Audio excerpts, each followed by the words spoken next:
रताळ्याचे गोड काप करण्यासाठी अशा प्रकारे आपण रताळे स्वच्छ धुवून त्याचे साली काढून घेतलेले आहेत.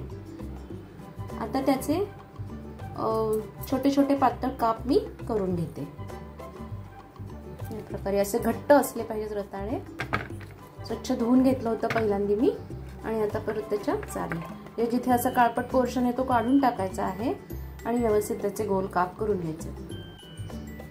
अशा प्रकारे हे इथे काप असे पातळसर काप मी करून घेतले आहेत, जेणेकरून अगदी 5 मिनिटात आपली ही रेसिपी तयार होते आणि हेल्दी सुद्धा.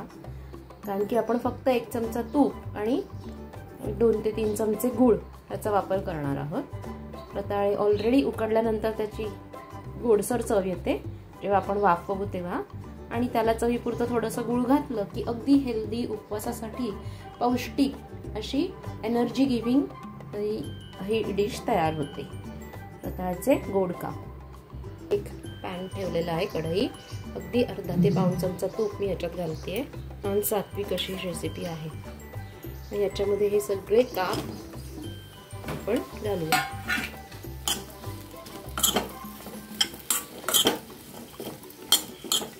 सगळीकडे तूप लागलं पाहिजे याला. फक्त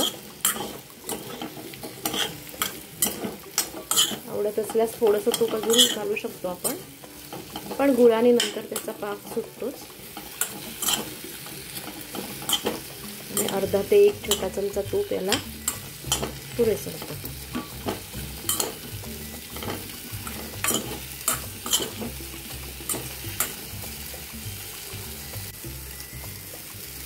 अर्धा चमचा मी घालतो इथे, चिटकायला नको म्हणून. जर नॉनस्टिक पॅन असेल तर तसंही आपण खूप कमी तुपामध्ये ही रेसिपी होते.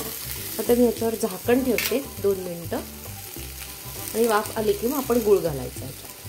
असं झाकण ठेवलंय आणि झाकणावरती थोडंसं पाणी, जेणेकरून ते वाफेवर, गॅस अगदी मंद ठेवायचा आहे, वाफवले जावेत.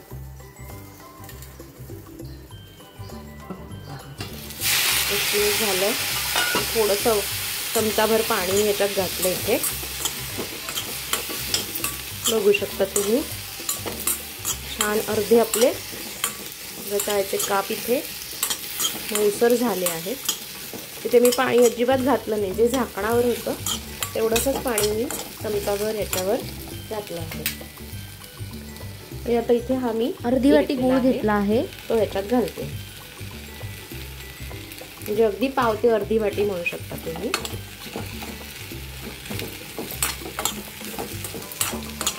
अजून 2 मिनिटांमध्ये वाफले जातील हे छान, कारण की काचऱ्या केल्या आहेत त्यामुळे याला काही जास्ती शिजवायची गरज नाही आहे. आणि हा गूळ सगळा छान ह्याच्यात मेल्ट होईल की मग आपले काप हे नैवेद्यासाठी तयार आहेत. अशी सात्विक, छान, हेल्दी व टेस्टी रेसिपी आहे ही. गोड म्हणून मुलांना पण आवडतात ते, म्हणजे रादर सगळ्यांनाच, आणि एनर्जी पण छान देणारी अशी रेसिपी आहे. आता परत मी झाकण ठेवते. 5 मिनिटं झाली आहे आणि बघू शकता तुम्ही छान हे असे चमच्याने तोडू शकतो आपण, असं मऊ झालेलं आहे पटकन. म्हणजे हे काप आपले रेडी झाले आहेत आणि कलर पण खूप सुंदर आलेला आहे, गोल्डन ब्राऊन असा. आवडीनुसार आपण गुळाचं प्रमाण थोडं जास्तही घेऊ शकतो, तर मीडियम गोड असं हवं असेल आपल्याला तर मग एवढा गुळ पुरेसा आहे. आणि आता गॅस बंद करायचा. आवडत असं वेलची पावडर घालावी, पण गुळाची चव खूप छान असते म्हणून मी याच्यात काहीच घालत नाही. असे प्लेन अगदी सिंपल हे रताळ्याचे गोड काप नैवेद्यासाठी रेडी.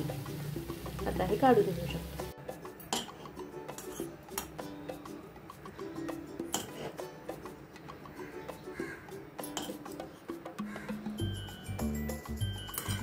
आणि न्यूट्रिशन तर इतकं आहे की आपण ह्यांना खरंच गोल्डन कॉइन्स म्हणू शकतो.